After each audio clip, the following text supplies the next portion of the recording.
سید عالم نور مجسم شفیع معظم صلی اللہ علیہ وسلم نے جو فتنوں کی کثرت کا ذکر کیا، اور پھر اس میں انسان خود اور اس کی آگے اولادیں، یعنی آج ہم کیا سوچ سکتے ہیں اپنے بچوں کے بارے میں، ان کی آگے اولادوں کے بارے میں، کہ کل کا جہان کیسا ہوگا، اگلے سال کیسے ہوں گے، صورتحال کیا ہوگی۔ یعنی اس وقت جو مسلمانوں کی صورتحال ہے شام میں، عراق میں، لیبیا میں، الجزائر میں، برما میں، کشمیر میں، یعنی اگلے مستقبل کے لحاظ سے جو فتنے ہیں، اور پھر وہ حالات تو جنگ و جدل کے علیحدہ، یعنی انسان کے لیے اس سے بڑا کیا خسارہ ہوگا کہ معاذ اللہ اس کی نسل میں کوئی قادیانی ہو، اس کی نسل میں کوئی ہندو ہو، اس کی نسل میں کوئی سکھ ہو، اس کی نسل میں کوئی نصرانی ہو معاذ اللہ، اس کی نسل میں کوئی بدکار ہو، اس کی نسل میں کوئی زمانے کا چور اور ڈاکو ہو، اس کی نسل میں کوئی کنجر اور گویہ پیدا ہوا ہو۔ تو مستقبل کے فتنوں کے لحاظ سے اور اولادوں کی تربیت کے لحاظ سے اتنا اضطراب پیدا ہوا۔ ابھی خیر القرون کا زمانہ تھا۔ حضرت عبداللہ بن مسعود رضی اللہ تعالی عنہ کے پاس ابو الاحوص حاضر ہوئے۔ امام عبداللہ بن مبارک نے کتاب الزہد میں اس میں روایت کیا ہے، کہتے ہیں دخلنا علی ابن مسعود، ابو الاحوص کہتے ہیں ہم حضرت عبداللہ بن مسعود رضی اللہ تعالیٰ عنہ کے پاس گئے، وَعِندَهُ بَنُونَ لَهُ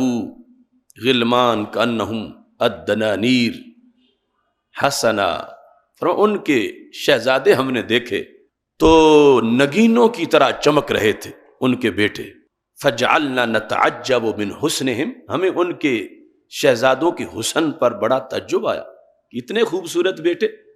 حضرت عبداللہ بن مسعود رضی اللہ تعالی عنہ کے پاس۔ تو کہتے ہیں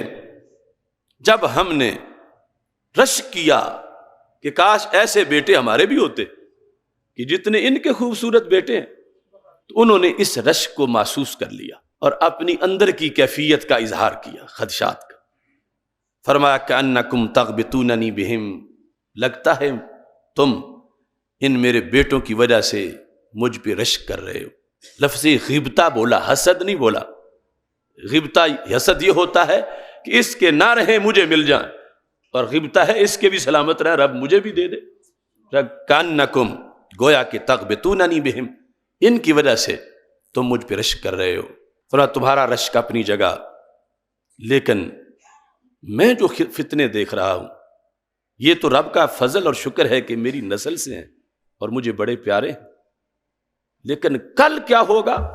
یہ جو چھوٹے چھوٹے ہیں جوان ہوں گے، آگے معاملات،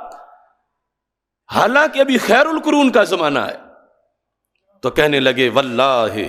ان مثل ہؤلاء غبط بہم الرجل المسلم، یہ برحق ہے کہ اس طرح کی نعمت مسلمان کے پاس ہو تو رشک کرنا ہی چاہیے،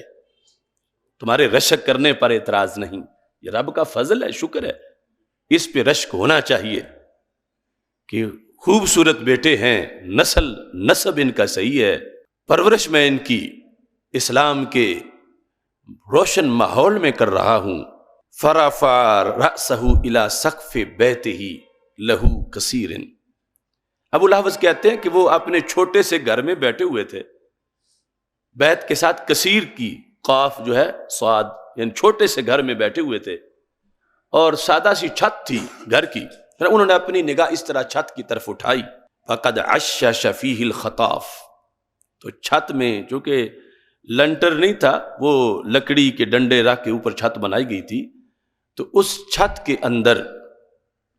چمگادڑ نے اپنا گھونسلہ بنایا ہوا تھا، وقد باب فیہ، اور اس میں انڈے بھی دیے ہوئے تھے۔ کہنے لگے والذی نفسی بیدہ،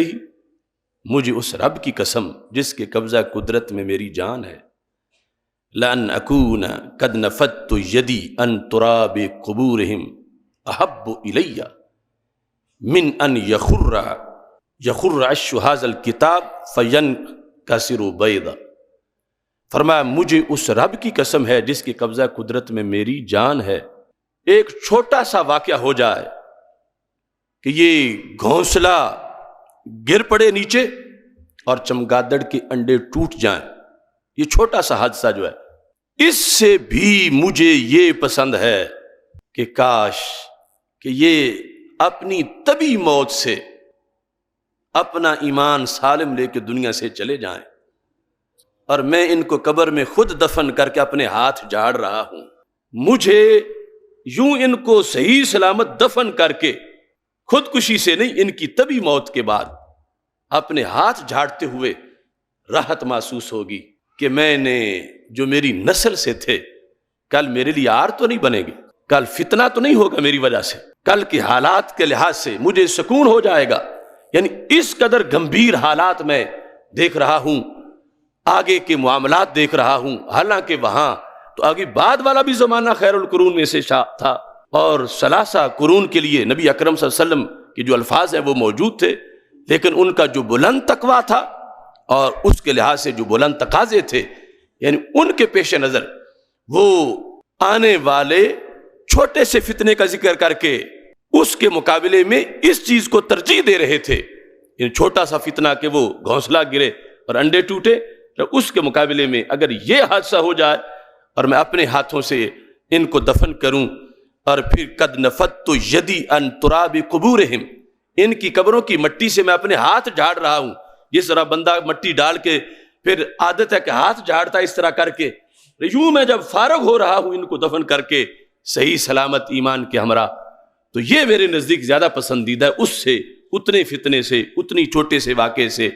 اس انداز میں۔ یعنی یہ مستقبل کی حالات صحابہ کرام رضی اللہ تعالیٰ عنہم کے نزدیک، اور پھر اولادوں کی تربیت کا جو مسئلہ ہے اور جو ذمہ داری آتی ہے باپ پہ کہ اس کے ذریعے سے آگے ایک سلسلہ چلنا ہے، اور وہ سلسلہ نیکی کا بھی ہو سکتا ہے اور اس میں گڑبڑ بھی ہو سکتی ہے، تو اس میں فرمایا ان یخر عش ھذا الخطاف فینکسر بیضا،